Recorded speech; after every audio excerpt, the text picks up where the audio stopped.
UPK shit, man. One West. Hey. I'm a UPK nigga, I'm stuck in my ways. That's on them, letting cowards fill up they ranks. Goddamn, lost tribes got them following waves. Loyalty a lifestyle, nigga, I'm just saying. Yeah, I'm a saint, no New Orleans, it's going up. Next spot, we at the B&B. I'm turned up, I pull up in the SRT. Burn a rubber, hey, UPK shit. Look, met her at the club, told her pull up to the lobby. She know I'm in the coat, we're all black, no Illuminati. This my other half shit, I can't move without it. These my motherfucking brothers, yeah, what I'm gonna do without them, yeah. If it's beef, I can't wait to sink my teeth in. Niggas going overboard, they off the deep end. Why you tripping off that hoe? That's some weak shit. Told him put me in the game cause I love defense. Yeah, put me in the game, coach. Fuck you thought, he let his colors fly. He ain't cut, we cut him off. Yeah, bounce on, let my fringes swing. Yeah, I'm a dog, and she say she find me interesting. Yeah, want me to call, put me in the game, coach. Fuck you thought, he let his colors fly. He ain't cut, we cut him off. Hey, bounce on, let my fringes swing. Yeah, I'm a dog, and she say she find me interesting. Yeah, want me to call, I ain't gotta settle, I got options, ma. No, I stand on business, my name not Tazar. I'll pop you with this pocket rock. Feed a nigga shells like a taco truck. Hey, this bitch got sound effects. It go pew pew pew. I ain't tripping on no drink, got bottles in a room. I'm in Durham, North Carolina, bitch, it's 12 a.m. Look at them, they ain't none of us, and we ain't them. I told him, put me in the game, coach. Fuck you thought, he let his colors fly. He ain't cut, we cut him off. Hey, bounce out, let my fringes swing. Yeah, I'm a dog. Hey, she say she find me interesting. Yeah, want me to call. Put me in the game, coach. Fuck you thought, he let his colors fly. He ain't cut, we cut him off. Hey, bounce out, let my fringes swing. Yeah, I'm a dog. Hey, she say she find me interesting. Want me to call, yeah. UPK shit, man, you already know what it is. It's the 55th annual Passover, man, turn up. We gonna do this shit the UPK way, not the other way. You hear me? Yeah.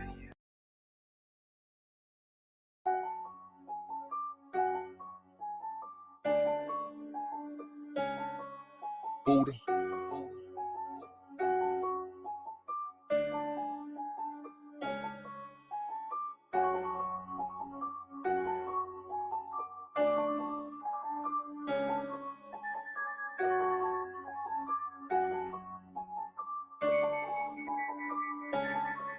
Look, I ain't the hardness. I'm a good soldier. Yeah. My niggas is killers. I ain't gon' hold you. This shit is not for the weak. I already told you. They taught us to yak a rob. Watch how you approach us. Blood of my brothers. This for the blood of my brothers. Yeah. Blood of my brothers. This for the blood of my brothers. Yeah. Blood of my brothers. This for the blood of my brothers. Yeah. Blood of my brothers. This for the blood of my brothers. Yeah. When Babylon fall, the meat gon' inherit the earth. I never turn pussy, you gotta bury me first. I get the word from Cap, I'ma just go, yes sir. Please don't play with your life, or you'll get seriously hurt. Over my brothers, we doing numbers. You like to talk a lot, but you'll get humbled. Hey, fuck all my enemies, cause they make a tumble. You gotta be disciplined, can't do what you want to. Outside is a jungle, and I got the heart of a lion. I just did Hebrew Academy, tried through the fire in the heart of a crisis. Everybody wanna talk tough, but only a dummy would try us. They told me life about war, so I ain't gonna never stop fighting. I know that they fools, but I cannot pity them. Niggas is taking them lies too serious. All black everything know it, but fearing them feds is watching. I gotta stay diligent, I gotta stay militant. Yeah, I know that I'm killing them. I ain't the hardness, I'm a good soldier. My niggas is killers, I ain't gon' hold you. This shit is not for the weak, I already told you. They taught us to yak a rob. Watch how you approach us. Blood of my brothers, this for the blood of my brothers. Blood of my brothers, this for the blood of my brothers. Blood of my brothers, this for the blood of my brothers. Blood of my brothers, this for the blood of my brothers. front line. That's double time. I ain't throwing no flags, they let their colors fly. I'm UPK certified, follow the chain of command. We don't want cowards in here, them niggas can stay where they at. Fuck what they saying, it's cap, these devils is hunting our steps, so I ain't leaving no tracks. I'm about the Lord business, I ain't playing with them, and I'm standing on that. I got my foot on their neck, I got the world in my hands, I ain't even breaking a sweat. You're not even a threat, I'm a soldier, head on a swivel, I'm always in motion. He move like a coward, cause real soldiers don't show no emotion. They just do what they supposed to. Yeah, that's the Lord's army. These niggas fold under pressure. I ain't talking about origami. We went to trials like we was fighting the case for manslaughter. I learned the Yakarab. I put these hands on him. It's crazy they had dropped sword after you would stand for him. He couldn't endure to the end, his cover is hanging in headquarters. Yeah.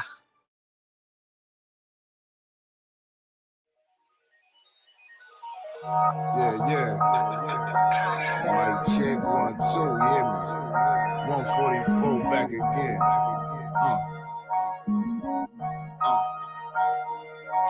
Run it back. Yeah.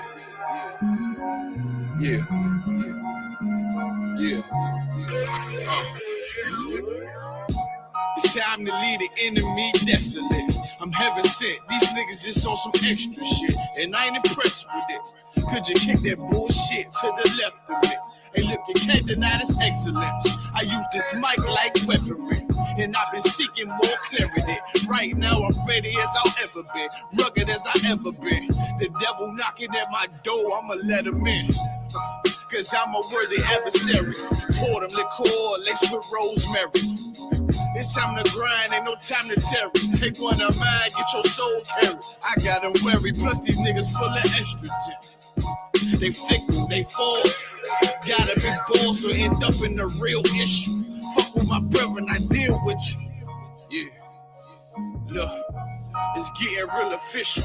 Seeing how them bitches can cross you, and how they still twist you. It'll hit you, then peel a tissue. Them others weak, my brother's been sent to the deep. So tell me, how can I turn the other cheek while this wicked world trying to smother me? Something gotta shake, I'm gonna cry it out. Time to gird up my loins and ride out. In my soul, I feel devastation. In my eyes, I see desolation. On my door, death is waiting. But I don't want to see no more desolation. I said I don't want to see no more. Hey, in my soul, I feel devastation. In my eyes, I see desolation. On my door, death is waiting. But I don't want to see no more desolation. But I don't want to see no more. Beat the cops, beat the ops, beat the motherfucking eyes. I'm the one. Why you think that I've been rolling with a Kai? Your little arms is too short to hotbox with God. French is long, team strong with them, a gun, die would die. Tired of these fake snakes, crooked Nate to oppress Jake. No pressure makes diamonds I won't break on this crooked landscape. We gon' make some shake, so I ain't got time to argue with you fucking reprobates. Why these crackers getting richer when we raise the crime rate? And they hunt my people like gorillas and some primates. So we in these streets trying to raise a brother's mind state in every concrete jungle, from Cali to the tri-state. I buried brothers over beef that they couldn't squash. Blood in the streets, brains out like galosh. I trust the cracker when I mix that squash. You listening to real niggas, dog, who can't be bought. Whoa. Why you think I go so hard? Cause this world's fucked up, nigga, I've been scarred. PTSD, brothers can't drop their guard. Every day some bullshit, you gotta weave and bob. It's no facade, so every day I'm on my job. It's time to send these devils to the land of Nod. Cause when I lost my religion, that's when I found God. So when I lost my religion, nigga, I found God. In my soul, I feel devastation. In my eyes, I see desolation. On my door, death is waiting. But I don't want to see no more desolation. I said I don't want to see no more. Hey, in my soul, I feel devastation. In my eyes, I see desolation. On my door, death is waiting. But I don't want to see no more desolation. And I don't want to see no more.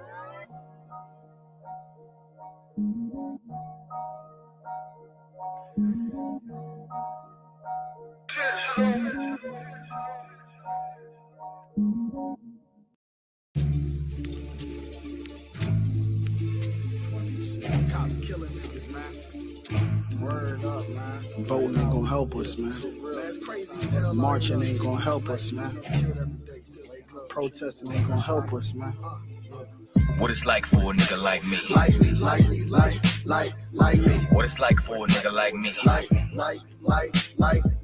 What it's like for a nigga like me. Like me. What it's like for a nigga like me. Like me. What it's like for a nigga like me. Gray skies overhead just isn't looking likely, but I try to do the right thing like Spike Lee, and I talk to God, the one and almighty. Lord, please have mercy on me. Have mercy on me. Yeah.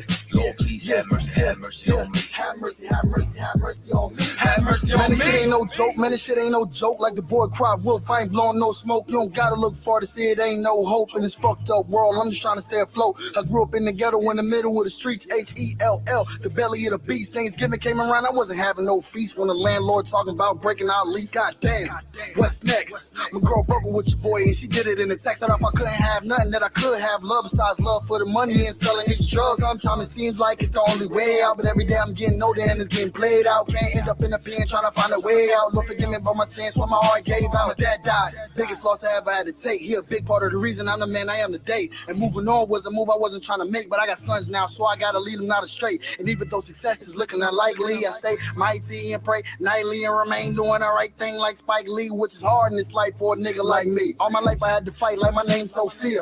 Always had heart and in my heart was no fear. Boy, I stayed in some trouble always stay near. When you black in America, that's all you cold here. I can't lie. Some days I want to break down and cry for me and my people that's fighting to stay alive. Cause living ain't living when you living to survive. Guess we living in hell till the heavens arrive. Nah, I mean, What it's like for a nigga like me. like me. What it's like for a nigga like me. Like me. What it's like for a nigga like me. Like me. What it's like for a nigga like me. Like me. What it's like for a nigga like me. Gray skies overhead just isn't looking likely, but I try to do the right thing like Spike Lee, and I talk to God, the one and almighty. Lord, please have mercy on me. Have mercy on me. Yeah. Lord, please have mercy on me. Have mercy on me. Have mercy on me. What it's like in this life for a nigga like me. Every day I gotta fight my demons. Wake up, thank God I'm breathing. Cause all nightmares, America's dreaming. Trying to find a way to make it while surrounded by heathens. No stress long as I got a coat and I'm eating. I'm blessed and I know the Most High's the reason. But my heart's bleeding through my sleeve is seeping. For all the things that I've been peeping. Type of shit make you stay fucking and sleeping. Cause while you was sleeping during the evening, for brothers got gunned down over the weekend. Stretched out in the streets left leaking. Laid out white sheet moms grieving. All lives gotta have more meaning than another nigga dead in the paper I'm reading. Baby mama bitching every time that she's speaking. Talking like she gonna take the kids as she's leaving. How we go from kids to ending up in the deep end. Sink or swim, lose or win, saint or sin. Where does the change begin? And when does the bullshit end? Cause I wake up in the morning, gotta do it again. Go to sleep, go to work and just do it again. Damn. Can't pretend, cause when you stand out, it's hard to blend. And what I stand for, don't fold the bend. Cause I heard real folks don't got too many friends. Cause when you speak the truth, then you tend to offend. So, while I'm gripping this pen, Lord, please have mercy on me. Amen. It's time for my people to come together and rise up. The only way we gonna take our royalty back, man, is if we do just that, man. Take it back. Kwame Yashala, nigga. It's time for us to rise out of our oppression. A wise man told me each one teach one. So I need you to reach out to your brothers and sisters and teach them, man. There's no reason we should still be getting hung from trees in this day and age, man. Lord, please have mercy on me.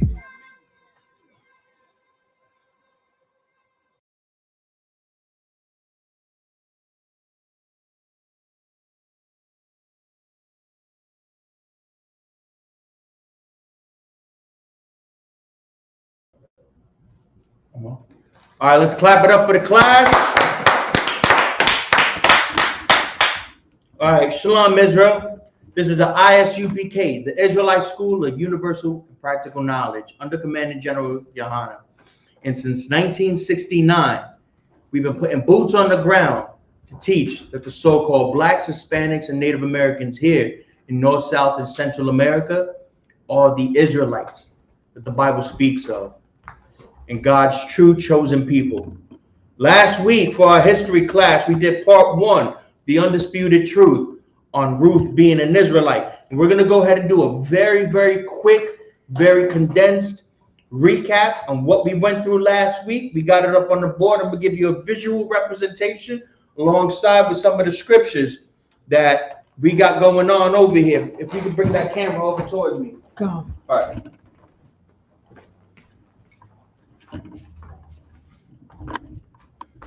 All right, and Salaki for the crude drawing, but we're gonna go ahead and show you. So, right, in the Bible, in Numbers 21, it talks about them going up to Jahaz, right? So what Israel did coming out of the wilderness from Egypt, right? They went underneath the land of Edom. They went past the land of Moab, because in Deuteronomy 2:9 it tells the Most High told Moses and the rest of the Israelites, don't touch Moab and Edom, just compass around them. So they go over here to Jahaz, right? And that's proven up in Numbers 21 and 21 through 22, right? And in Jahaz, Israel sends messengers up to the king of the Amorites, Sihon, right? So up in Sihon, they tell us like, hey, can we go through your land? We won't touch any of your water, your grapevines, any type of natural resources that you got. Just let us go through the land, go into the king's highway. This is the king's highway over here, right? So they went past the Zered up to the Arnon River, and I told you how important before the Arnon River is. So they stopped at Jahaz right over here and said, hey, can we go through your land? We won't go ahead and touch nothing at all, right? Not even your water. We won't even touch your water, right? Just allow us to come through here, go onto the king's highway, so that we can go ahead and cross. And Sihon not only said no, not only did he say no, he went to war with Israel, right? And then he went to war, and boom, where this whole land right here, in between the Arnon and the Jabbok River, right? That's all Amorite territory over here, right? Israel destroyed them down to the last man, woman, and child, and all of the Moabite slaves that were held here. Now, remember before, right? Moab previously had the entire territory here. They went from the Jabbok River, Arnon River, down to the Zered. This was all Moabite territory. And then Amorites came, took this land over here, and then that became theirs. Israel came through here, had battle with them, and then took over this land. So Israel had land from the Jabbok River to the Arnon River, right? And then afterwards, the king of Bashan had went to war also with Israel, right? And we destroyed them. And they said we did the same to Bashan as we did to the Amorites, as we did to Sihon. All right. So now we own the land from the Jabbok River all the way north up to Mount Hermon. Right, all the way up there towards Damascus, because that's where the King's Highway is. Right. The original plan for Israel was to go ahead and go past here, go up to Jahaz, take the Arnon River up to the King's Highway, go up past the River Jordan and into Canaan, right? But because of the oppositions that was going on, the Most High said, take this land also and take this land over here, right? So now we own land from the Arnon River all the way up to the mountains, right?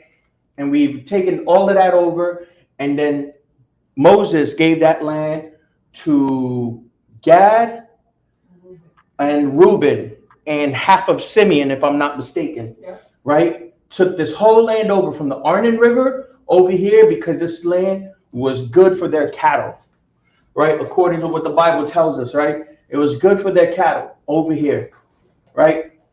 And then we talked about, you know, that's going on over there, and then where the plains of Moab is at, and we talked about that the plains of Moab is close to where Jericho would be on the map. So now, if we go ahead and get another map, we'll show that Jericho, once all this land gets taken over by Israel over here, Jericho is around maybe about this area here, right? On the other side of the Jordan, right?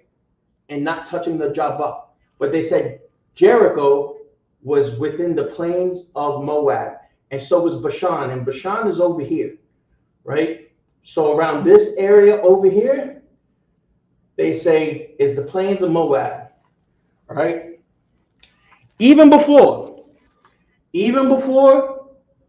Israel took it over, this wasn't even Moabite territory anymore. Just like I said, this was territory that was 3 times taken over. It was taken from the from Moab, who had the land. Then the Amorites took it over, but it was still called the plains of Moab, right? And then Israel took it over, and this was then given to Reuben, and it was still known as the plains of Moab afterward, right? And then we know this land has been long considered afterwards as Israelite territory, because once we go into the book of Judges, because understand that Ruth was in the time of the Judges, right? And then let's do a quick recap on Judges, right? Where Judges 11, Judges 11 and 4, Ammon over here goes on a warpath against Israel, right? Which is all this land already. So now the elders get Jephthah, and that's according to Judges 11 and 4 through 5, and then 12 and 15. Ammon's on a warpath over here. The Ammonites are so-called Japanese, right? And then in Gilead, they send messengers. They send Jephthah over, and Jephthah is like, listen, this land's been ours for 300 years. 300 years already. Mind you, that was said in Judges. Ruth is taking place in the time of Judges, right? That's said in Ruth 1 and 1, right? So for 300 years, this land over here has been Israelite territory and has been long held within that for generations already, right? So now, after that's all said and done and everything, now we went into the Hebrew for certain words, right? Such as like the country of Moab. So in the country of Moab, just like here in America, if you're in the city and you say, we're going down towards the country, it's somewhere down in the sticks. It's somewhere down where there's woods, vegetation, stuff that you don't see in the city, right? So now that we have established this over here, right? Now we're going to go ahead and continue on, right? We've went over the Hebrew word for plain, the plains of Moab, what plain is, and the plain is country, right? So now what's going on, sir? What exactly is the Hebrew name for that country, that word that you're talking about? The Hebrew name for what? Oh, the Hebrew for the word plain, right? It's going to be Shaddad. It's going to be Strong Concordance H7704. 7704. Yeah, Shaddad, right? That's in the ancient Hebrew, in the Assyrian, in the modern Hebrew language, is pronounced as Sadeh or Sadeh, right? Where one of the definitions is a plain, right? So that's for the word country, right? That's specifically used in Ruth 1 and 22, right? So now we did that, and then this land has been held by Israel for over 300 years, and just like I said, there were no Moabites in that land at all. Every last man, woman, and child, every last Amorite, nation of Bashan, right? This whole area over here, down to the last man, woman, and child, and their slaves and captives were eliminated. They were destroyed. Nobody else other than Israel inherited that land for 300 years, right? So now we're going to go into the rest of the Hebrew. We're going to go into the rest of the class today, and we're gonna get into where Ruth was born at. So Salagis, if we can bring this camera up over here where I'm at.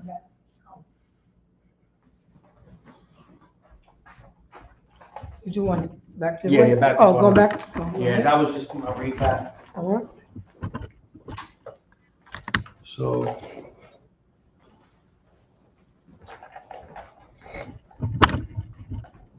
All right. So Ruth was born in the plains of Moab during the time of the judges, and for 300 years, just as I said before, it's been Israelite territory all the way up at the time of her birth.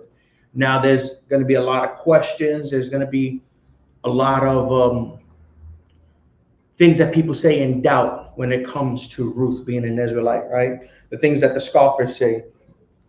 So one of the questions that Christians and other Israelite groups, they go ahead and ask is, if Ruth was an Israelite, then why did the Bible call her and her sister, Orpah, right, women of Moab, right? So now, let's, Baba Kasha, if we could go up to Ruth 1 and 3 through 4. Right? So now we're going to go ahead and read over where they refer to Ruth and her sister, or like her sister-in-law, Orpah. Said 1 and 3, right? Khan. All right.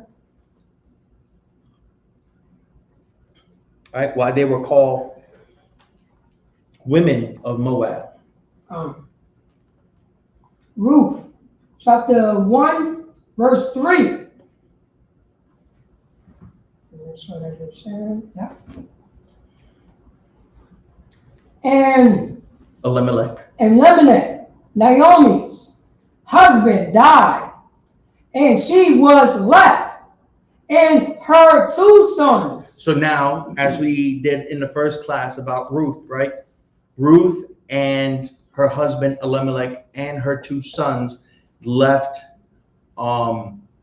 Bethlehem, Judah, because of a famine, right? And they went and they sojourned into the land over here by the plains of Moab, that they call it, right? Which is actually in the land of Reuben, right? Continue on, sir. And they took them wives of the women of Moab. Oh man, once again, Christians got me, man.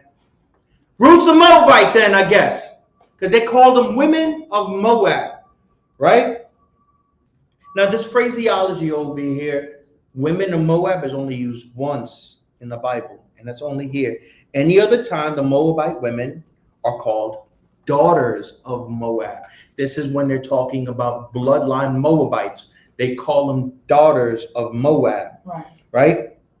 Now, let's go ahead and take a look of something like that where it says daughters of Moab, right? Baba Kashaw, if we could put up Isaiah 6 and 2. All right. Isaiah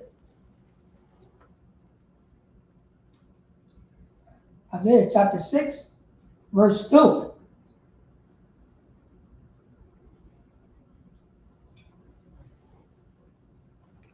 And above it stood. Say Isaiah, right? All right. Yes, it's not in that book. But if you can, Baba Kasha, if you could put up the blue letter for that. The blue letter. Yeah, for daughters of Moab. It's on one of your pictures up there that I sent you, sir. You said it's on the picture? Come on. Isaiah. No, just the. Oh, well, I just the Hebrew, the Hebrew letters for is gonna be Strong's 4124. Oh, the Hebrew letters. Yeah. So not that one. The next one, 41. Yeah, Khan, that one. All right, and share it. Khan. Okay, here we go right there. All right. So now it says here, right? For the daughters of Moab, we're going to go down, right? The translations and the biblical usage of it, right? It's going to say Moab of his father, which is translated, a son of Lot by his eldest daughter, a nation descended from the son of Lot, right? Now, those are the definitions that are going in there. Now, notice that the two definitions used are descended or descendant to go ahead and describe like the bloodline descendants of Moab, right? Was it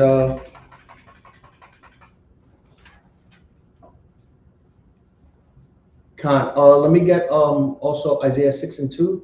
Was it? I think I said 16:2. That's 16:2. No, yeah, it's gonna be Isaiah 16:2. All right, Isaiah chapter 16, verse 2. Can we share this?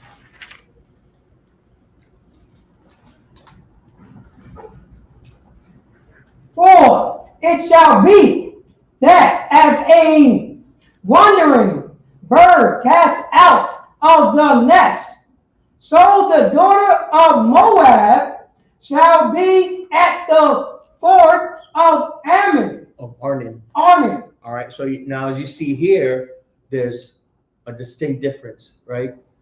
So in this one, they're referring to bloodline descendant women of Moab, right? Daughters of Moab. But when we go to Ruth, right, it's saying women of Moab, right? It's saying there, and they took them wives of the women of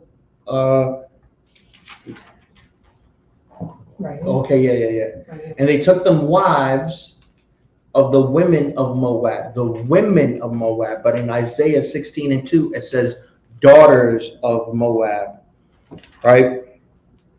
So that there's a big difference between the women of Moab and the daughters of Moab, right? So now we went over what the daughters of Moab were, right? That's in reference of the bloodline descendants of them, right? And Baba Kashaw, if you could put up the other Hebrew word, the Strong's 4125. 4125.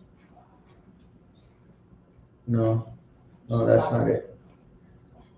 That's the one right there. All right. Wait a second. All right. Okay.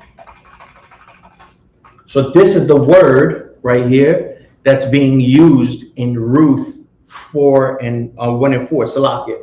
This is the word that's being used in Ruth 1 and 4, right? To define the women of Moab. It's going to be Strong's 4125 right there, Mawa'abya, right?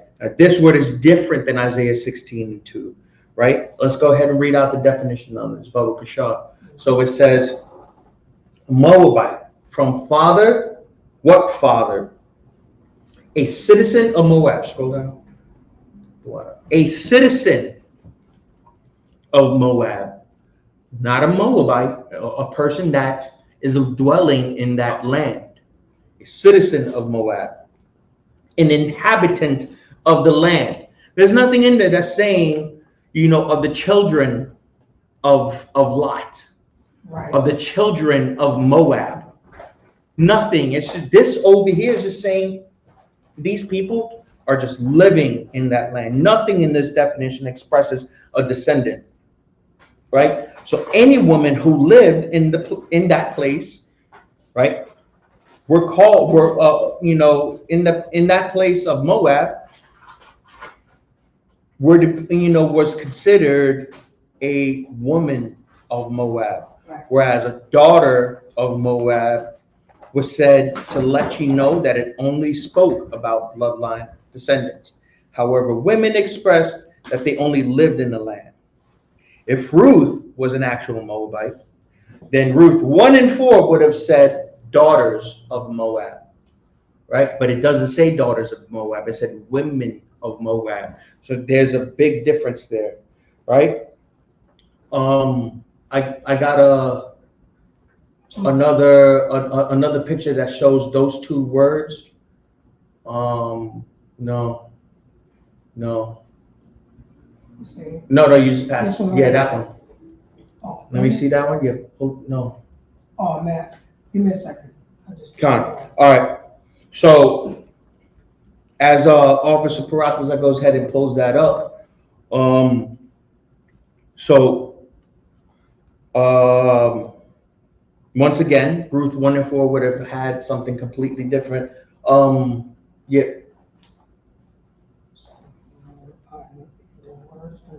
Con. So yeah, just right there. That's the picture. You can click on that picture, sir. Yeah. Right there. So is that being seen right now? Yeah. All right, so there you go. That's the difference. You can see the difference in spelling. It's a completely different word, right? It's a completely different word between the daughters of Moab and the women of Moab here. And since they're different words that are used, Moab and Moabia, right? It's a difference between saying like, if you're living in China, if you're a Chinese person, or, just a person that's living in China for like, because they're working there or something, someone like Stephon Marbury, who's, playing in the Chinese basketball league. So, that's a good example of something that's like that, right? He's not Chinese at all, right? But he's in the land, he's living in there. So he would be considered a Chinese citizen, right? So that's the difference in that, right? So now Ruth can't be considered, let's see what else here, right? So now there's another question of contention that Christians and fake Israelite groups and the miseducated in this, they go ahead and bring up this point of contention where they say Ruth can't be an Israelite because she referred to Naomi as being a different people than her, right? So now if we go up towards Ruth 1 and 8, right? So let's bring it up to Ruth 1 and 8, and then I'll go ahead and 1 and 8? Con. All right. Ruth. So once again, right, that's another question that people bring up. That's another question that people bring up in terms of contention, in terms of them trying to dig deep and dig hard, and they're reaching for absolutely nothing when they say that Ruth is a Moabite, right? They say she can't be an Israelite because she referred to Naomi as a different people than her. All right. Now in Ruth 1 and 8, we'll go ahead and discuss where that's being said. All right. If we can get Ruth chapter 1 verse 8. And Naomi said unto her 2 daughters-in-law, go, return each to her mother's house. The Most High deal kindly with you. As Salakia. So in the Bible, in the book of Genesis, it says that when a man and a woman marry, that the man will leave his mother and his father's house, right? And they'll have a house with their wife. They'll become one flesh, right? So the two women from the plains of Moab, which is Ruth and Orpah, were married to Naomi's 2 sons. Hence here it says, and Naomi said unto her 2 daughters-in-law, return each to her mother's house. So as we've established last week, Naomi's husband died and her 2 sons died, right? So now Naomi is like, listen, your husbands are gone, right? Go back to your mom's house, right? There's really no house here with your husbands because your husbands aren't here anymore, right? And the Lord and the Most High deal kindly with you, as He have dealt with the dead and with me. So it's like, you've treated us well, you treated me well, right? You've treated my sons well, right? So the Most High is going to go ahead and do the same thing with you. Most High is going to go ahead and treat you as sisterly as you treated me, and as wifely as you treated my son, right? If you go down to verse 9, Baba Kasha. All right. Now, Ruth, chapter 1, verse 9. The Most High granted you that ye may find rest, each of you in the house of her husband. Then she kissed them, and they lift up their voice and wept. So Orpah and Ruth, they're kind of destroyed because, not destroyed, but they're emotionally distraught because their husbands have just died right now, and then the mother-in-law, the person that was also there with them, it's like, listen, this is, unfortunately, we have to go our ways now, right? And then they felt so strongly about it that they cried. And continue on. All right. Ruth chapter 1, verse 9, verse 10. And they said unto her, surely we will return with thee unto the people. Unto thy people. Unto thy people. And now, as we see here in verse 10, it said unto thy people. Right? So now we see Ruth is telling Naomi that she wants to go back with Naomi to Naomi's people. Right? Content. Salakia. Yeah, it just dawned on me. She's weeping with her sister. And she said, I'm going to go back to my people. You know what I'm saying? If it was, so right now, this is the distinct that she's an Israelite or somebody else. She's going back to her people. Her father's people. Right? So now this is Ruth that's telling Naomi that she wants to go back with Naomi's people. So now we have to find out where Naomi is going back to, right? In Ruth 1 and 7. Can you go up to Ruth 1 and 7, Baba Kasha? Just scroll up from there. Ruth chapter 1, verse 7. Wherefore she went forth out of the plains where she was, and her 2 daughters-in-law with her. And they went on the way to return unto the land of Judah. No, unto the land of the Chinese. Unto the land of Judah. No, unto the, wherever descendants of, these Far East Asians are coming from. And her 2 daughters-in-law with her, and they went on the way to return unto the land of Judah. So now, Naomi is going back to her people too, because remember, her husband died, right? Now let's point out where Naomi's husband is from. Elimelech is his name, right? If we could go up to Ruth 1 and 1, Baba Kasha. Ruth, chapter 1, verse 1. And now it came to pass in the day when the judges ruled, that there was a famine in the land, and a certain man of Bethlehem, Judah, went to sojourn in the country of Moab.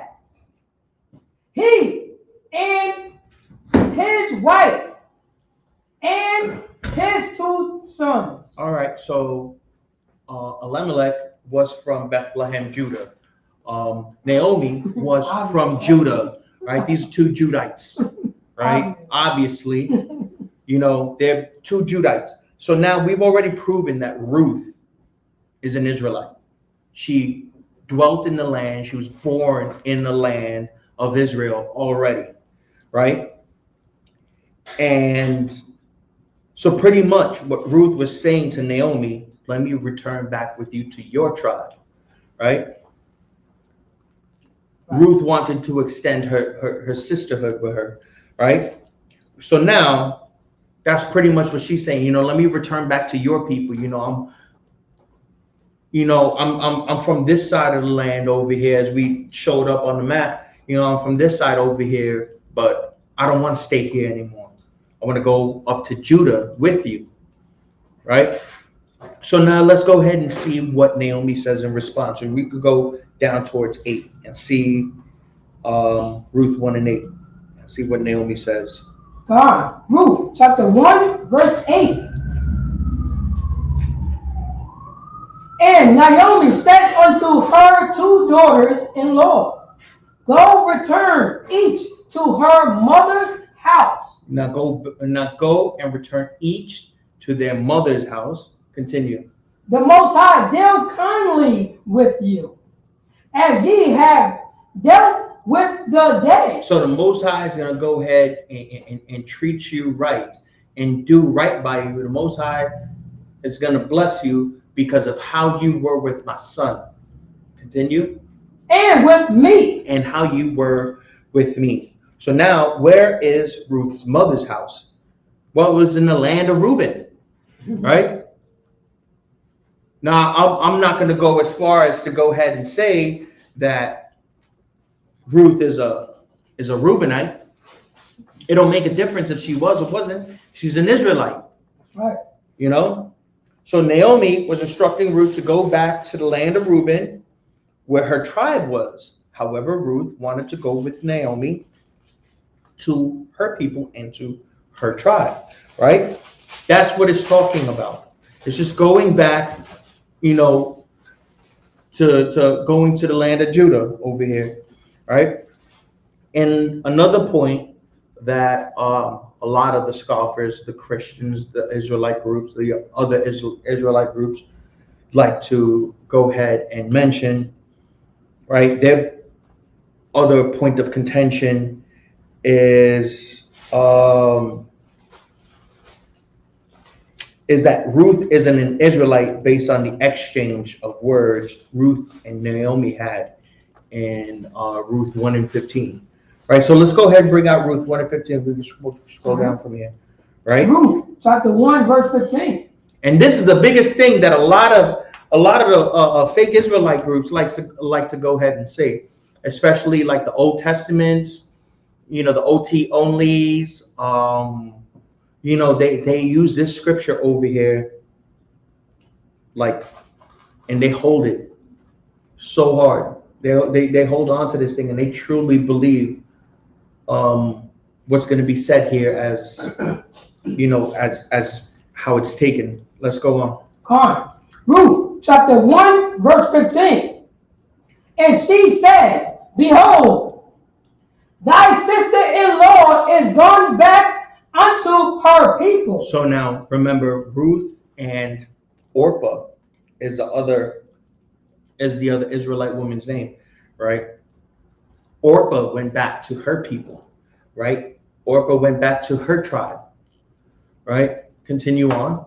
And unto her gods. And unto her gods. Oh man, must be talking about Moabite gods, right? The Buddhists and the Taoists and the Feng Shui and you know, and all the other beliefs that, you know, Moabites hold near and dear nowadays. Right?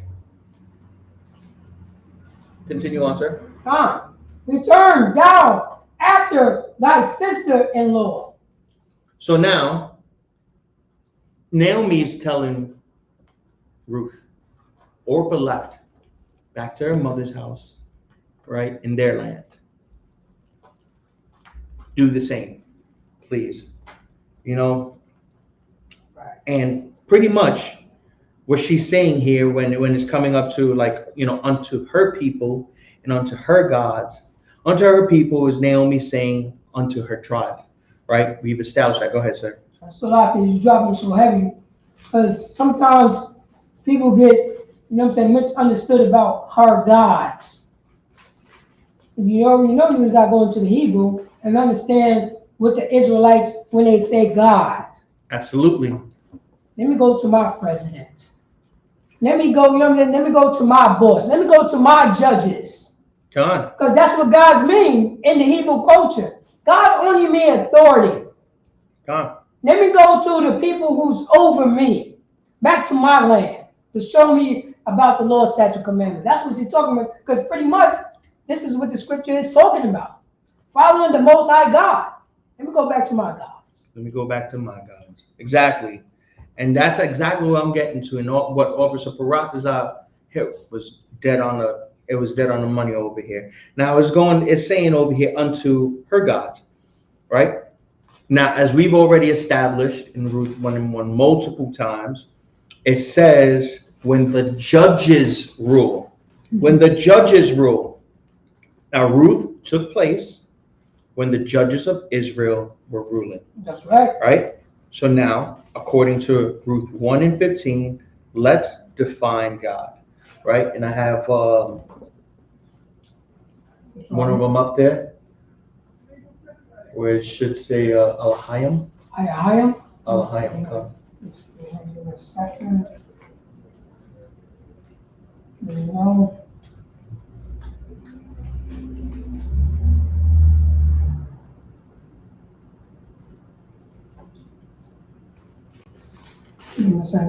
Right, yeah, it should be in it's going to be in that email. The same thing? Con. All right. Yeah, it's going to be in the email. So, for those that are, in fact, can you pull up the blue letter?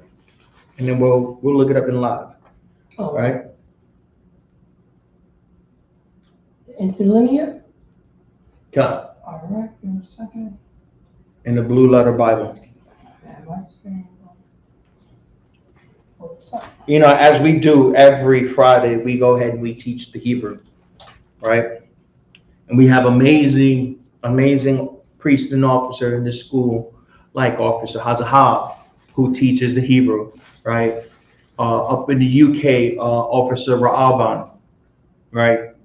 Who teaches the Hebrew. We have Hebrew scholars here, right, that teach us the pronunciation of the word and the definitions of these words, right? So we have Ruth, 1:15. So where it says her gods, right there, H430. Go, yeah, right there. That one. No, you just passed it. Yeah. Right?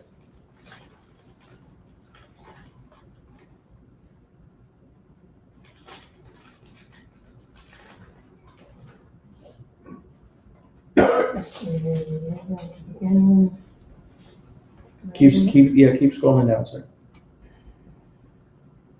Oh, we're looking for Ruth, right? No, go up just one bit. Go up. All right. So yeah, where it says right there, rulers and judges, if you can share that tab. Right? So now this is the definition of the word that's used, Alahayim, right? Strong's H430. Alahayim. And the first definition, it says there, rulers and judges, right? It's also going to be divine ones, angels, and gods, right? Another key scripture where they use the same thing, where they refer to gods as rulers and stuff like that, is used in Exodus 21:6. All right.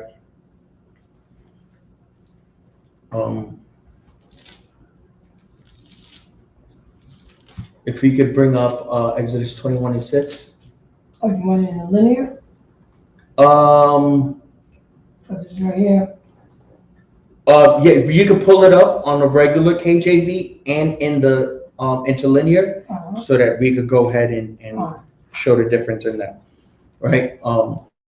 Got it. There you go right here. So, Wala Amar, Allah HARLEM, right here. So, that's no, that's Genesis 1 and 6.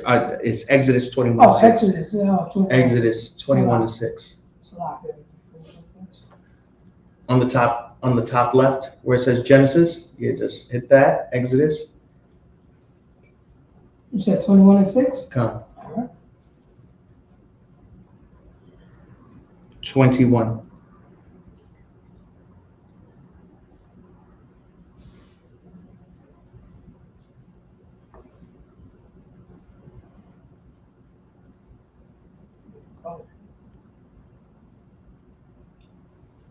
Look, it says the same word, right? You got to share it up. I'm about to share it. Oh, yeah. The Elohim, the same word, 430, Strong's 430. And what is the definition underneath that? The judges. Judges. It's not talking about Ruth going back to, her Moabite gods or goddesses and stuff like that. I think, what was a big Moabite god? I think it was like Rimfan or something like that. That was like one of. Here you go right here. We got it right here. Same thing. Judges, right? Is used as in Exodus 21 and 6, Elohim. We're talking about the judges here. It's not talking about actual gods, right? So when the scripture says that she went back to her gods, it meant she went back to her rulers, her judges, right? Remember, Ruth took place during the time of judges. I'm going to keep repeating that over and over until y'all get it, right? Those are the gods that she returned to. When talking about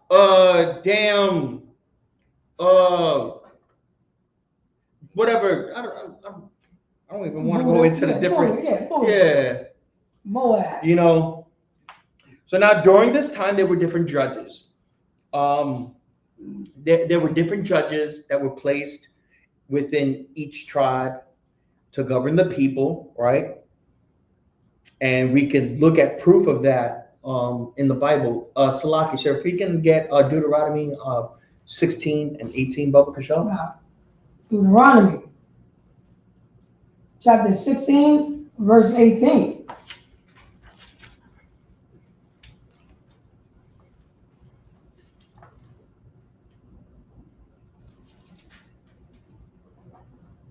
Right here. Judges and officers shall thy make thee in all thy gates. Right, judges and officers, right? They're going to be put within the gates, within each tribe, right? Continue. Yeah, I just want to blow it up. Okay. Here we go. Which the Most High thy power giveth thee throughout thy tribes. Throughout thy tribes, through all of the tribes, right? Judges and officers shalt thou make thee in all thy gates, which the Most High thy power giveth thee throughout thy tribes, right? Continue on, sir. And they shall judge the people with just judgment. They shall judge the people with just judgment, with righteous judgment, right? Once again, this took place in the time of judges. I'm not reaching for anything over here. Right. I'm not making stuff up. Look, this is the Bible, right?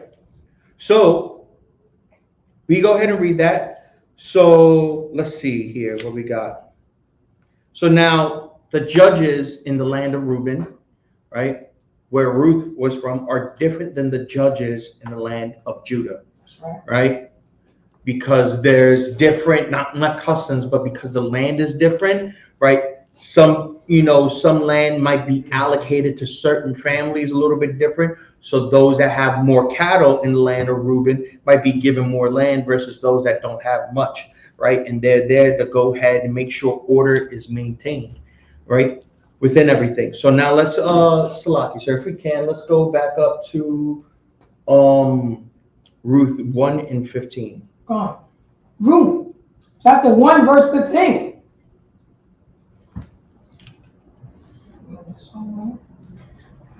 And she said, behold, thy sister-in-law is gone back unto her people. Your sister-in-law went back to her tribe.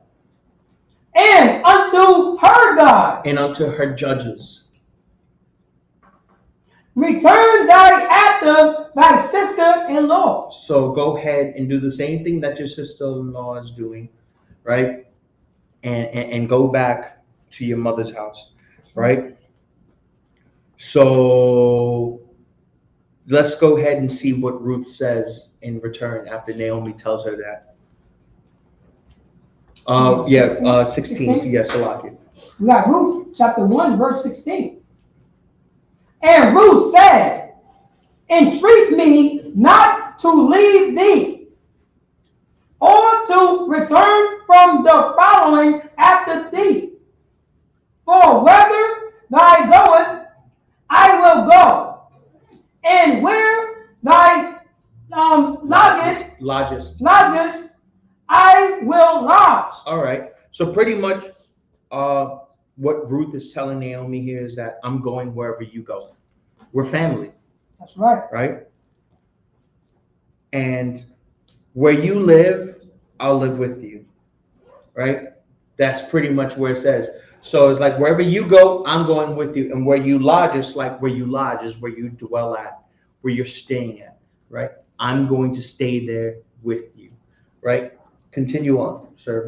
John, thy people shall be my people, and thy God, my God. All right, so now I want you to notice something in that. If you could read, thy people shall be my people.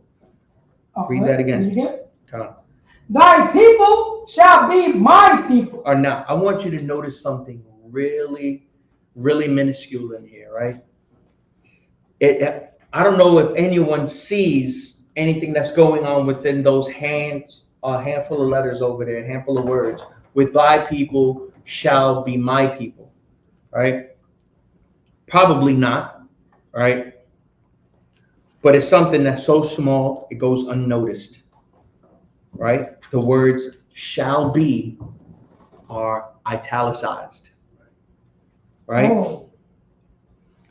And they're in italic, right? Meaning those words and all the words that are italic for that matter, right, were not in the original Hebrew writings at all. Those words were added later on. If we could go ahead and look up the definition of italicized letters. I sent you the screenshot of it in the email.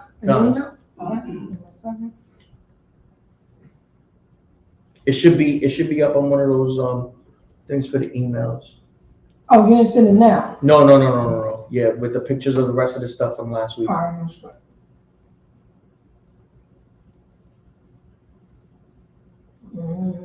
Hebrew word? No, it's right here. Should be. Right there. You just passed it. That's it. Oh, I tell it? All right. Let me see this. All right. Yeah, let's blow that up real quick. Click that. All right. There we go. If you can go ahead and read what the italic letters are in the Bible, Baba Shah. Come on.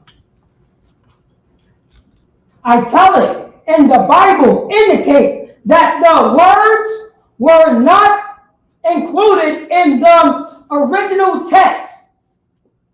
For example, in English, equivalent of this person / this man / this woman / would simply become this in the Hebrew. So this in the Hebrew would become this man / this woman / this person in the English. All right. So pretty much what that's saying is that anything in the Bible that is in like small slanted letters, right? If it's very minuscule to go ahead and see. but the font is just a smidge different, right? For the italics, right? That indicates that, what were you going to say, sir? No, you're dropping it so heavy because it now is becoming, when the translators is looking at this, they can't really find the word to translate it. Okay. So they do the best of their ability to say, I think it says this in this, you know what I'm saying? In this paragraph, I think it says this. I think it means this. Yeah, I think it means this, Salaki. I think it means this. But when I read it in the Hebrew, it's not there. Okay. That's what it says. So for translated purposes, I'm going to put this so you can understand it, but I'm going to let you know this is just my thought. I think this is what it means. God. That's the italic. That's exactly what it is. So if we can go back to Ruth 1:16 again, Baba Kashaw. Ruth, chapter 1, verse 16. And Ruth said, entreat me not to leave thee, or to return from following after thee. For whether thou goest, I will go, and where thy lodgest, I will lodge. Thy people shall be my people. All right, now good. Now I want you to go ahead and say that without the italicized, right? So the italicized is going to be shall be, right? Now say the sentence the way it's supposed to be. Skipping these two letters out of the way. Just read this right here. Mm-hmm. Thy people, my people. Let me see here. I will lodge it. I will lodge. Thy people, my people. Your people, my people, right? And since we know Naomi is an Israelite because she came from Judah, right? That's what she's telling. That's what Ruth is telling her. Your people are my people. Wherever you go, I'm going. Your people are my people. Your judges will be my judges, right? And that's what it's saying here. Because now that we define the term God, right? It means judges, right? Your people are my people. And your judges are my judges, right? Also, you know what I'm saying? Not only that, in the definitions, judges or rulers. God. So now, and it says, thy God, my God, right? We established that this is talking about judges. She's still talking about the judges because Ruth is still responding to what Naomi said about her sister-in-law going back to her gods, which means her judges. So if you put this in modern terms, Ruth is saying, I'm going with you.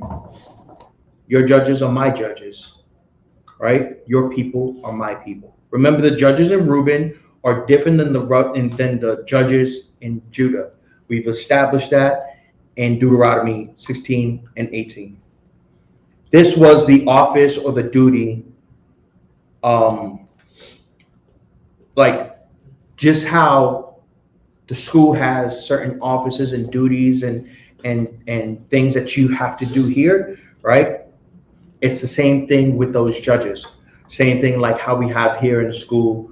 We have council.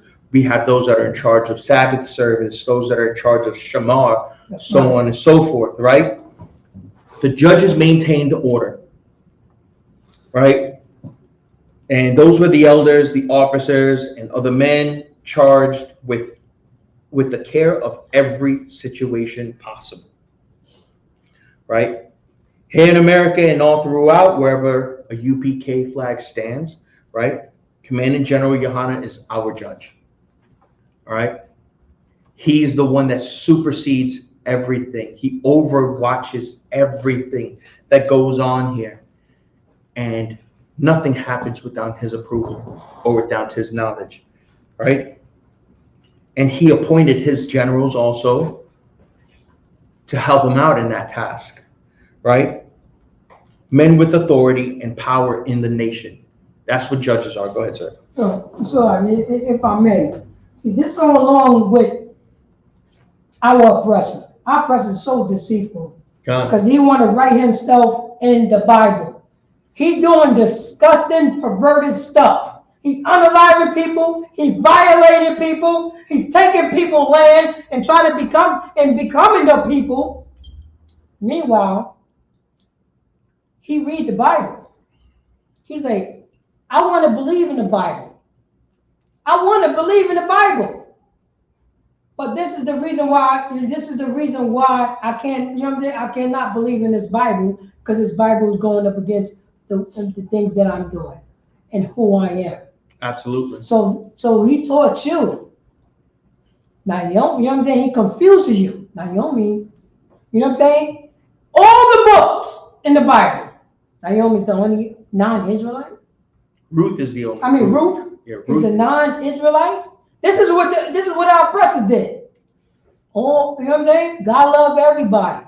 This is what the oppressor did. On top of, he's unaliving everybody. Damn right. How can he, you know what I'm saying? How can he justify teaching you the Bible, and the Bible is going against everything that he's doing? That's right. At that moment in time? That's right. You know what he's going to do? He's going to confuse you. Jesus loved everybody. John 3:16. There's no Jew or Greek. This is what he's going to do. That's the Old Testament. You know what I'm saying? In the New Testament, he went out for the Gentiles. I'm a Gentile. You're a Gentile. Damn right. This is what he do, and that's how disgusted that he is. You know what I mean? He tried to written himself, and guess what? On top of that, Jesus looked like him. Mm-hmm. On top of everything, Jesus looked like him, and guess what? The Israelites look like him also. Yep. That's what he do. So, No, that's too up. What were you gonna say? I just want to say on top of what Officer just said, he also tells us that the Israelites are Amalek. Yeah, the small Those people hats. over there. Small hats. So if you can, sir, Baba Kashar, if we can bring up Exodus 22 and 28. got it. Exodus.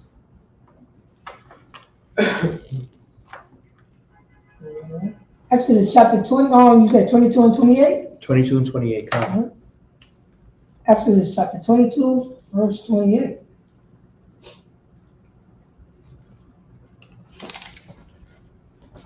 Thou shalt not revile the God. So now revile means to speak against, to speak ill about, right? Continue on.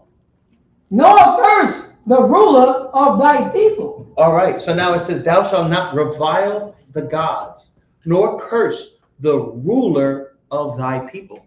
Right? Go ahead, sir.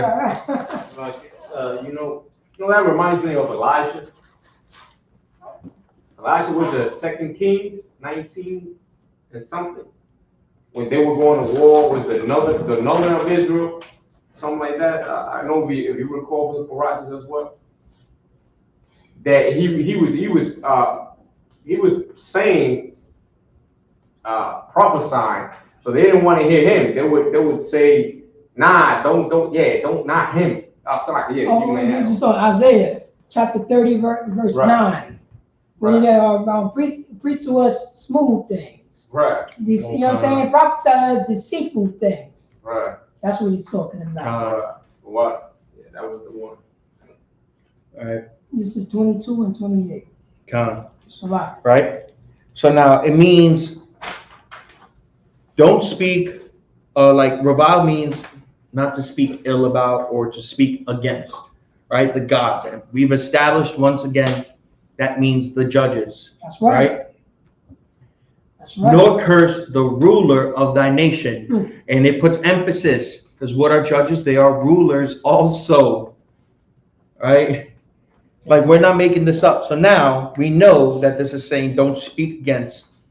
We know this is saying don't speak against other gods. However, the Most High was strictly against idol worship. Right? It's not sitting here and saying don't speak against other gods, like don't speak against Remphan, don't speak against the Canaanite gods, don't speak about, all the other gods, because the Most High was strictly, vehemently against idol worship of any type. So does this mean don't speak ill about those other gods, about Allah? Don't speak bad about Allah? No, it's talking about the judges, right? So now, after we've defined that word, right, this is a key scripture to go ahead and put emphasis on that. Now we know that this isn't talking about deities. This is talking about the judges. The judges ruled over people, and this is another good thing about the scriptures, that this is a staple UPK verse for rank, structure, and authority. Don't talk back against the officers or the men above you. Don't talk bad. If you're in this school, don't talk bad about any brother at all, for that matter, right? You do not speak out against the men above you or anyone in this school at all, for that matter. Go ahead, sir. Oh no, would you drop it so heavy enough? The water for this right here, because I don't know how I didn't find this one right here. This is for the Christians right here. You will read this, you ask them, what God is this? What God is this right here? Because you know they said God is only, you know what I'm saying, when you talk about the Most High God, it would be a lowercase, or you know what I'm saying, or an uppercase. An uppercase, come. But we can see right here, if we read the scripture, and I'm going to pull it, that God uppercase is talking about the rulers also. You know what I mean? But what God is this? If you ask the Christian, what God is this then? It's saying don't speak bad about God. It's telling God's chosen people, don't speak bad about him, but you shall not have no other God, you know what I'm saying, besides me. This is a God besides him. This is a cut right here. And you ain't allowed to curse. This is to let you know. Blacks and Hispanics and American Indians. The F word is not a curse. Right. The bitch word is not a curse. Right. The S word is not a goddamn curse. You know what a curse is? Can you get me some water, Bubba Kashaw? You know what a curse is? And that's what is in our laws. Our laws have commandment. Damn right. The curse is like, I hope that, you know what I'm saying? I hope the Ephraimites die. That's a curse right there. Yeah. I hope the Judites die. That's a curse right there. Right. That's a curse. But you know what I'm saying? If you're saying F word or, you know what I'm saying, the B word, that's not a curse. Right. According to the Bible. And that's why the scripture is so heavy. And that's what they say. Right. You're not allowed. Because when you're talking back to hey, my partner, can you help me find a cup for me, Bubba Kashaw? Very good. Oh no, that water machine right there. Yeah, this is the only cup. Yeah, that's Yeah, well. Right. Speaking bad against the officers here in this school is the equivalent of cursing. Right? And they say, they say a lot of ill stuff towards us. I'll tell you that much, ain't the water. And Slocky, if I may, also, that word, when we're going into Hebrew, that word is also talking about suffer sin upon your brother. Absolutely. You can't suffer sin upon your brother. That's what it's saying also. Slocky. All right. So now that we've established that the dialogue between Ruth and Naomi, right, we've put in concrete what they said, right? Now we're going to go ahead and proceed on. We're not going to go ahead and drag this any longer in terms of that, right? We're going to go to the next point of contention that the scoffers always ask, right? Oh, why did Ruth say she was a stranger then, right? Why did she go ahead and say, oh, you're a stranger? Now, if you can, Sir Baba Kashar, if we could go to Ruth 2 and 10, we're going to bring that. We're going to attack it right at the root of it, right? 2 and 10. Ruth, Con. chapter 2, verse 10.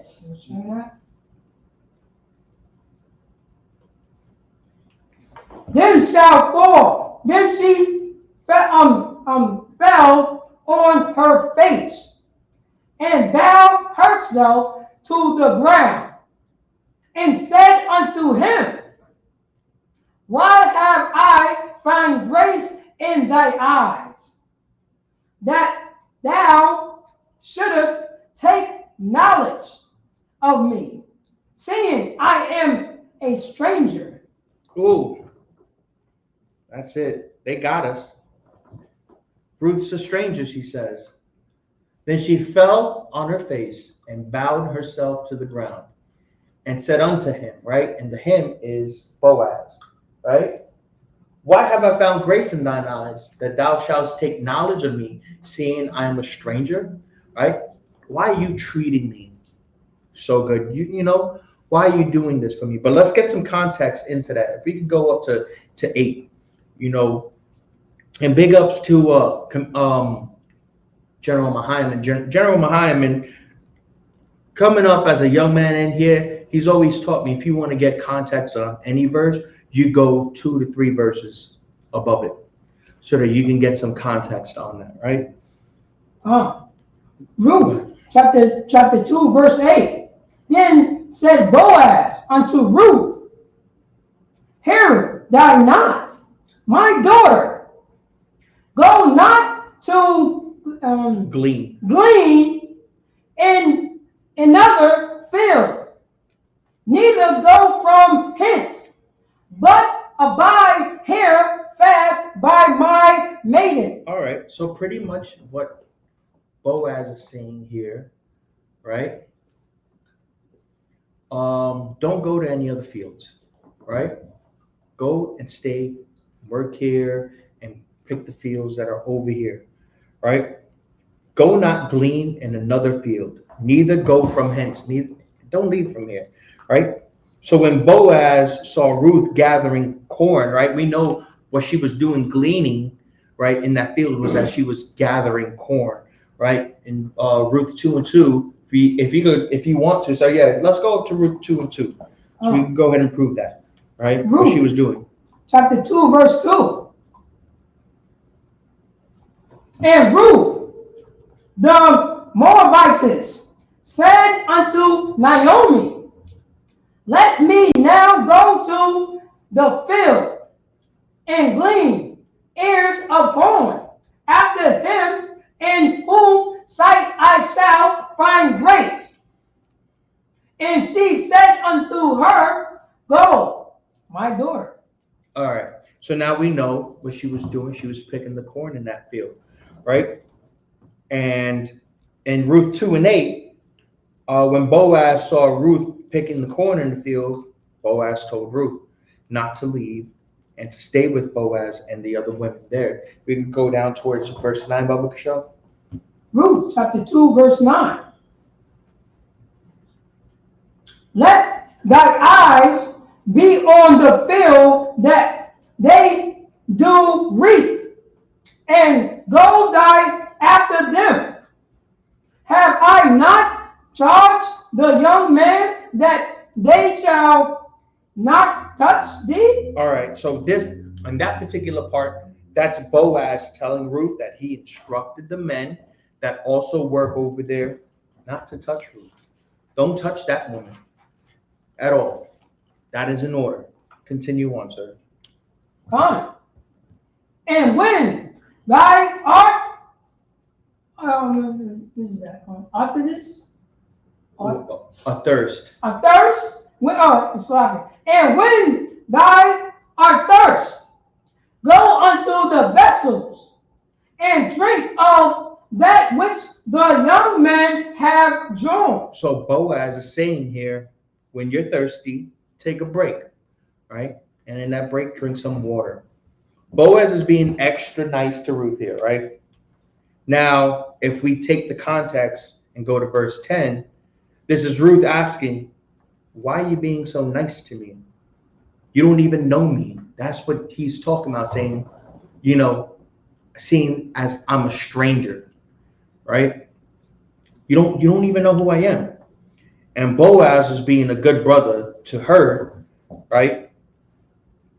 According to the law. We're going to find out how righteous Boaz is. Salaki, so let me get Leviticus 25 and 35. Well done. Most high in Christ, man. You definitely on it. Leviticus, there you go. Chapter 25, verse 35, right? Come on. Okay. chapter 25, verse 35. No, you put 24. Oh, 24 slide. 25. 35. There we go.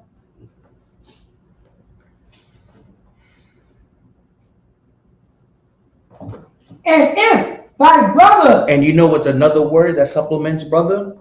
Your sister, that's right, right?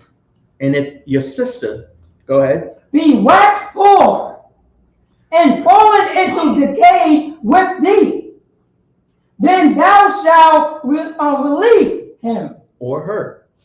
Yea, do he be a stranger, A what? a stranger, A what? a stranger, A stranger. Go ahead. or a sojourner, that he may live with thee. All right. So this is Boaz following this law right here, right? He's not going to go ahead and be a stranger to a bloodline Moabite, right? It was already already written down. It was already decreed as law, right? That a Moabite shall not be in the congregation of Israel, even up to the 10th generation, right? You think Boaz is going to go ahead and show compassion or give his resources and his land to some bloodline Moabite? Absolutely not. So now we know that this has nothing to do with Ruth being a stranger in the sense of a bloodline Moabite, right? She called herself a stranger in the context that Boaz didn't know her. And let's go ahead and see what Boaz says in response to that also. All right. If you could go up to the next verse, Ruth 2 and 11. Oh, God. Ruth, chapter 2, verse 11. And Boaz answered and said unto her, it hath fully been shown me. All right, that and so to put that in the modern terms also, it hath fully been shown to me. It means Boaz already heard about her. You know, I heard about you before you came up to this land. All right? All that, Go ahead, sir. All that thou hast done unto thy mother-in-law since the death of thy husband. So I already heard about the sisterly stuff you've done with Naomi, right? All the way up into the death of your husband, which is her son. Go ahead, sir. And how thou hast left thy father and thy mother in the land of thy Nativity. And art come unto a people which thou knoweth not therefore. All right. So in this, right, Boaz has already heard about her, right? If you go up to Ruth 2 and 5 and 6, it's the servants that go ahead and brief Boaz, right? Right there, Con, if you could read that, Baba Kashan. Ruth chapter 2, verse 5. Then said Boaz unto his servant that was set over the reapers, whose damsel is this? Whose damsel is Damsel is this? Who's this lady that's over here? Right, that's what Boaz is asking the people that work in his land. Who's this lady? Continue on. And the servant that was set over the reapers answered and said, it is the Moabitess damsel that came back from Naomi. With Naomi Out of the country of Moab. All right, so this is pretty much saying that Boaz's servants already informed him about her and who she is and where she's from, right? That's, all of that is important stuff, right? Can we bring it back down to verse 11, Baba Kashaw? Ruth, chapter 2, verse 11. It's always good to bounce around. We have to bounce around so that we can get the proper context of things, so that we can get the storyline and the history set up straight. All right. And Boaz answered and said unto her, it hath fully been shown me all that thou hast done unto thy mother-in-law since the death of thy husband, and how thou hast left thy father and thy mother, and the land of thy Nativity. So now nativity means the land where she was born in, right? So she was born in the country of Moab, which was in the land that was given to Reuben. This is also called the plains of Moab, right? And it says, continue on, sir. And which art came unto a people which thou knowest not therefore. So now this is saying that Ruth wasn't familiar with the Israelites that were in Judah. She's not too savvy of what it's like, living with Judites, right? So like, let's go say you're from New York, right? And then you go like somewhere down south, right? Let's go say you go to Alabama, right? Now the Judites in the south are going to be far different than like the Harlem Judites over here, right? Just like the Judites from up here are going to be far different than the Judites in Canada or the Judites on the West Coast. That's right. Right? It's same people, but like they move different, they talk different, there's a difference about them. So, and this is all true all throughout the world also. Go ahead, sir. Oh, it's a lot. If I may, that's the same thing that we have the family barbecue. Everybody coming from different states. It's still, even though it is one family, everybody got on the same, BS t-shirt. Everybody know that it's different. That's your cousin from Alabama. You can hear everybody's different accents. Yep. You know what I mean? Different belief. You know what I mean? Different look, so on and so forth. But everybody is one family. You see that all the time. It happens all the time. And you know what's ironic about it?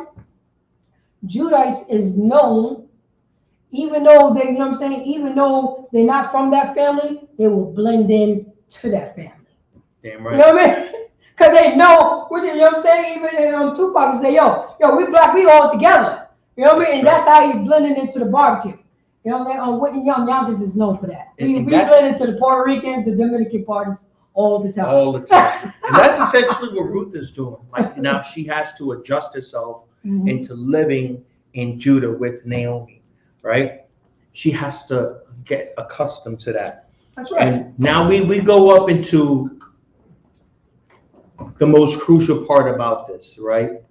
The law of kinsmen, right? That's one thing that Captain Katazal, when he would go ahead and teach this class on Ruth being an Israelite, he would always harp on what it is for the law of kinsmen, right? And Salaki, sir, whenever you get a chance, if you could get me to Deuteronomy 27:8. 27:8. Second. Probably sorry, young man, pull up Deuteronomy chapter 27, verse 8. Read it. Con, if you can. Book of Deuteronomy, chapter 27, verse 7 and 8. 8 through, we're gonna go from 8 to 11. Verse 8. And thou shalt write upon the stones all I said Deuteronomy? Yes, sir. All right, Salaki, I meant numbers. Salaki. I meant numbers.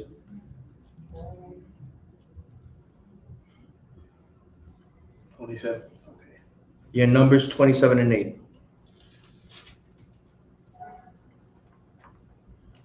The book of Numbers, chapter 27, verse 8.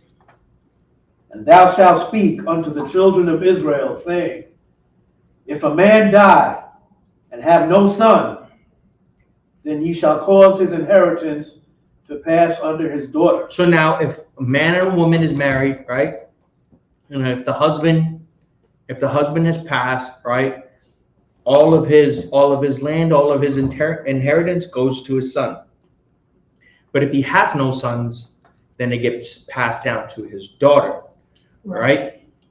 So now, in the instance, now we're going to go ahead and continue on, and then we're going to see how all of this comes together and how this all relates to Ruth. Go down to verse 9, Bubba Shaw.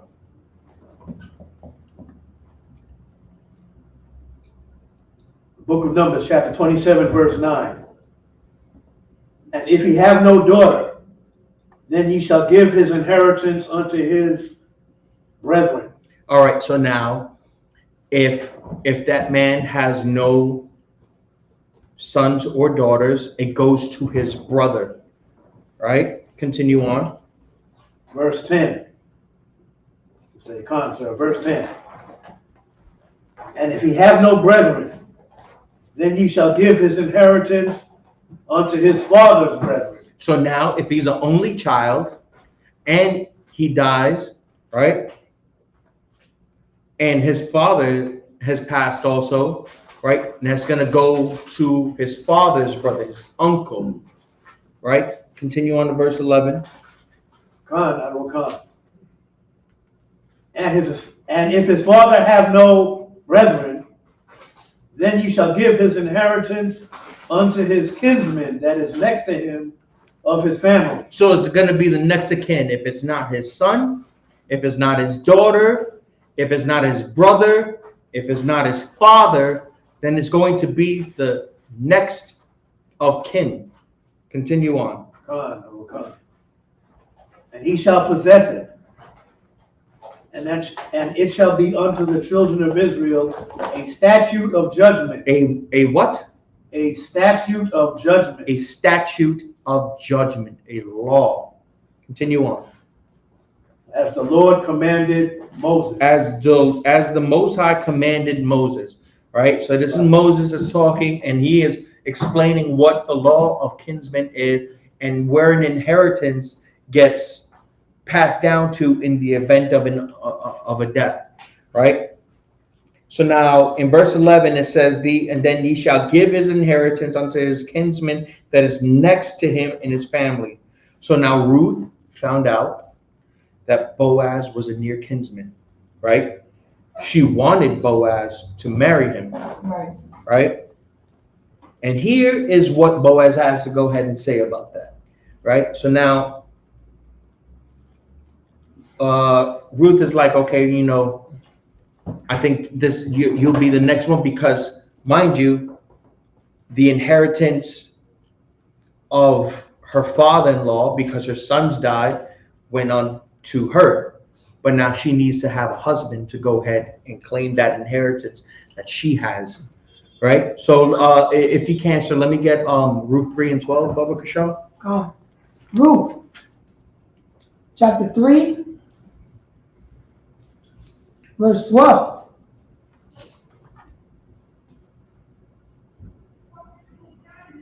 And now it is true that I am thy near kinsman.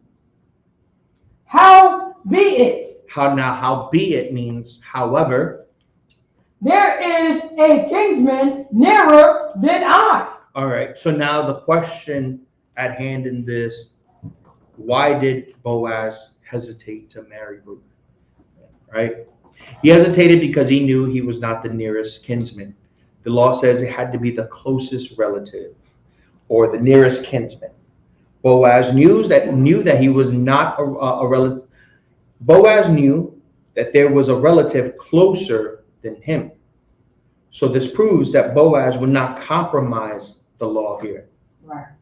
Right? And here's what Boaz has to say further. If we can go on to verse 13. Ruth chapter 3 verse 13. Tarry this night, and it shall be in the morning that if he will perform unto thee the part of a kinsman, will let him do the kinsman part. But if he will not do the Salaki.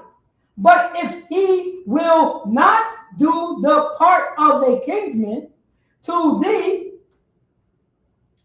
then I will do the part of a kinsman to thee.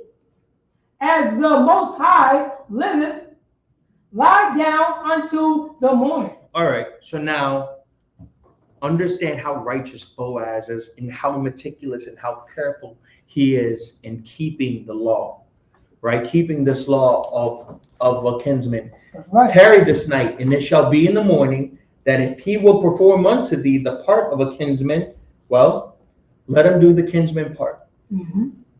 But if he will not do the part of a kinsman to thee, that's right, then I will do the part of a kinsman to thee. Mm. As the Most High liveth, lie down until the morning.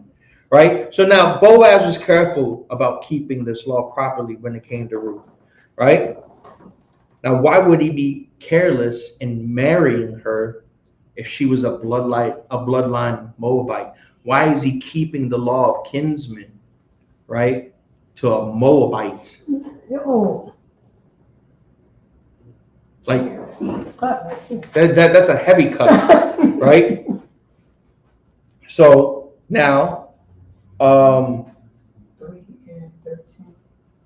yeah, if young man, if you could get me Deuteronomy 23:3, Baba Kashaw.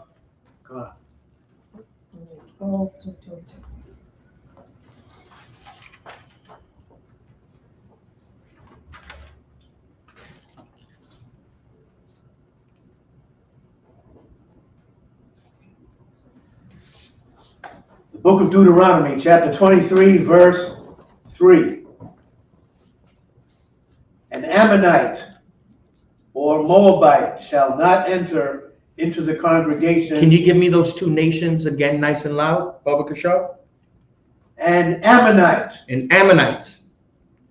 Or Moabite. Or Moabite.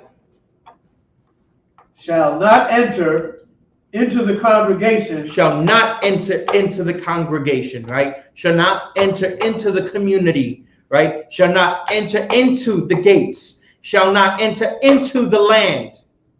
Continue. Of the Most High. Of the Lord, of the Most High. Right? He is the God of Abraham, Isaac, and Jacob. Not the God of Abraham, Isaac, and Moab. Right? Or of Lot. Right? He is the God of Abraham, Isaac, and Jacob. Right. Continue on. God. Even to their 10th generation. That means your great great grandkids times 10. Right. All right, allowed to come in. Continue on. Wait, slide. This is dropping so heavy because remember we're talking about Ruth in real time. You know what I'm saying? Boaz is right there. He's looking at her. You know what I mean? And he want to marry her. Is that the 10th generation? You know, Israelites say we're gonna wait until the 10th generation, then we're gonna marry some Moabite or some Ammonites. Was that the 10th generation? Or that was just literally face to face with the person? That's what you know what I'm saying? That's what we're talking. So this right here, this scripture right here to let you know what, you know what I mean? For you to marry, you know what I'm saying? That means that brother gonna break the law. He's gonna marry her. He's gonna marry a Moabite. It's against the law to marry a Moabite. That's right. He didn't even wait till the 10th generation. At least you know what I'm saying. You got some leeway to say it was the 10th. It's the 11th generation. Right. I'm going to marry her. This is at the moment in time. Slide. Right. He already knew her registry. He knew it. He knew her registry, and she was an Israelite. She and Boaz kept the law to a T, and said, "Wait till tonight, and if the nearest kinsman won't marry you, right, then I will do that part of a kinsman. I'll be the one to marry you, right? As the Most High liveth, right? That's thus saith the Lord. That's law, right? That's what that's saying. So when we read Deuteronomy 23:3, right? Is Boaz ignoring this law, just as you said? Did Boaz just cherry pick the laws that he wanted to keep? Did he marry an actual bloodline Moabite after he did his due diligence? After he went through so much to keep the law, right? He wanted to keep it properly, right? In the ISUPK here, in the Israelite School of Universal Practical Knowledge, right there in that sign, it says, don't be sure, make sure. Yeah, right. Boaz did that too. Boaz made sure. Boaz was certain she was an Israelite. And Boaz, a faithful servant of the Lord, would never marry a Moabite woman. Boaz ensured he didn't break the law so that he could marry Ruth. But he's going to break the law and marry Ruth if she's a Moabite? So he wouldn't break it if she was an Israelite, but he would have broken it if she was a bloodline Moabite. Like, it doesn't make sense, right? It's all a bunch of confusion if you believe she's a bloodline Moabite. And the Most High is not the God of confusion, right? Go ahead, sir. If I may, you're dropping it so heavy. If she, you know what I mean? If it was confusing, if she's like, you know what I mean? If it was an Israelite, even though she is an Israelite, you try to say, you know what I'm saying? Moab loved the Moabites, but he didn't like the Israelites, so he would never consider, you know what I'm saying, the kinsman law. Exactly. He would never consider that. He would have never considered Israelite. yeah. I'm not dealing with it. Because then she wouldn't be a kinsman. She wouldn't be a kinsman. Right.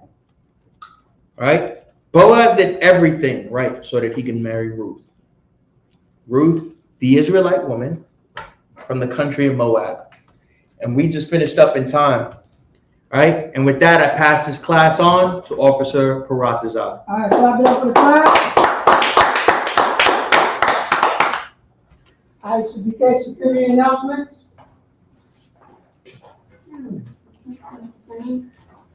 Right on time. I thought I might have had it done a part 3. Hey, I think it is a part 3, I'll let you know. So, ISUPK security announcement. We are the ISUPK, started at 1 West 125th Street, Harlem, New York. Rules for a new brother or sister. When a new brother or sister come to the school, they are off limits for 6 months. They are here to be saluted only. They are here to shed themselves up of the world. If they need transportation, the teacher will arrange it. After 6 months, if a brother or a sister has an interest in a particular person, he or she must get permission from the head to speak to a brother or sister. This is another 6-month period in which the brother and sister will court each other. After this 6-month period, the brother and sister will get permission from the head to marry. Tithes, which is a commandment. Numbers chapter 18, verse 21. Malachi chapter 8, verse 8 through 10, mean 10 in the Hebrew, ma'ashara. 10% every penny of any increase the Most High give you, get the treasury department or teacher. Priest fund, free will offering. Free will offering, not mandatory, whatsoever amount you would like. Upcoming holy convocation is the end of the Feast of Tabernacles this Thursday at 7 at sundown. This Thursday at 7 sundown. You know what I'm saying? That's the Feast of Tabernacles, the Lord's Feast. Make sure you wear your priesthood. Make sure you wear formal attire. Make sure you wear your garment. All right. Priestly attire. Yeah, priesthood attire, formal attire. Let me see. Announce the holy convocation. I already did that. Remind the Akim. You know what I'm saying? To check. Go to ISUPK.com. Scroll down. Look for the Feast of Tabernacles. If anyone wants to be a trooper in the school, to start wearing all black boots, shirts, pants, handbands, and scarf. And with that, Mena Israel, we're going to give one courtesy salute. Mena Israel Amajum, which means to stand. Mena Israel Amajum Shabbat. Amajum, Marah. Yahweh Hashem Yahshua Rakadam. Yazim Class dismissed.